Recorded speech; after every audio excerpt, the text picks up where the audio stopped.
Josué explique le sens des 12 tribus d'Israël, des prophètes et premiers rois pour notre temps.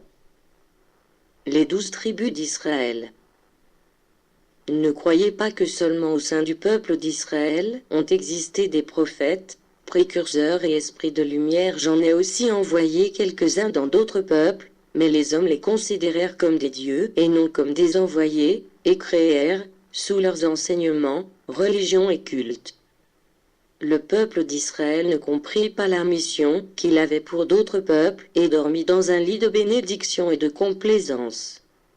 Le Père l'avait formé comme une famille parfaite dans laquelle une tribu avait pour mission de défendre le peuple et maintenir la paix, une autre labourait la terre, une autre tribu était de pêcheurs et navigateurs.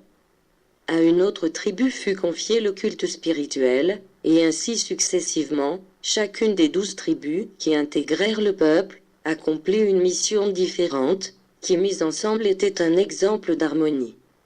Mais en vérité je vous le dis, les dons spirituels que vous possédiez en ces premiers temps, vous les avez encore toujours. Les prophètes et premiers rois d'Israël. Les prophètes parlèrent en toute vérité, presque toujours ils vinrent sur terre dans les temps de confusion et de détachement. Ils réprimandèrent les peuples, les invitèrent au repentir et à l'amendement, annoncèrent de grandes épreuves de justice s'ils ne retournaient pas au bien, et en d'autres occasions, prédirent des bénédictions pour le respect et l'obéissance à la loi divine. Mais ce dont parlaient ces prophètes, était une exhortation aux pratiques du bien, de la justice et du respect entre les uns et les autres. Ils ne venaient pas révéler la vie de l'esprit, son destin et son évolution, ni Moïse même, que je choisis pour en faire mon représentant et à qui j'ai remis, par son intermédiaire, la loi pour tous les temps, ne vous a parlé de la vie spirituelle. La loi du Père renferme sagesse et justice. Elle enseigne l'homme à vivre en paix, à s'aimer et se respecter les uns les autres, et à se montrer digne devant moi, comme homme.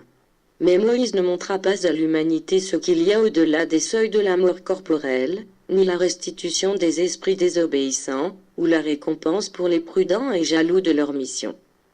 Ensuite régna David, plein de dons et d'inspiration. Dans ses moments d'élévation, ses extases, il écoutait des hymnes et des chants spirituels avec lesquels il forma les psaumes. Grâce à ceci il invita le peuple d'Israël à prier et à rendre hommage à son Seigneur, par la meilleure offrande de son cœur. Et David, malgré tout son amour et toute son inspiration, ne put révéler au peuple la merveilleuse existence des esprits, leur évolution et leur objectif. Et Salomon lui succéda au royaume et, également, démontra les grands dons de sagesse et de pouvoir qui lui avaient été concédés, pour lesquels il fut aimé et admiré. Aujourd'hui on rappelle ses conseils, ses jugements et ses proverbes. Si son peuple s'était approché de lui pour lui demander « Seigneur, comment est la vie spirituelle? Qu'y a-t-il au-delà de la mort? Qu'est-ce que l'esprit ?»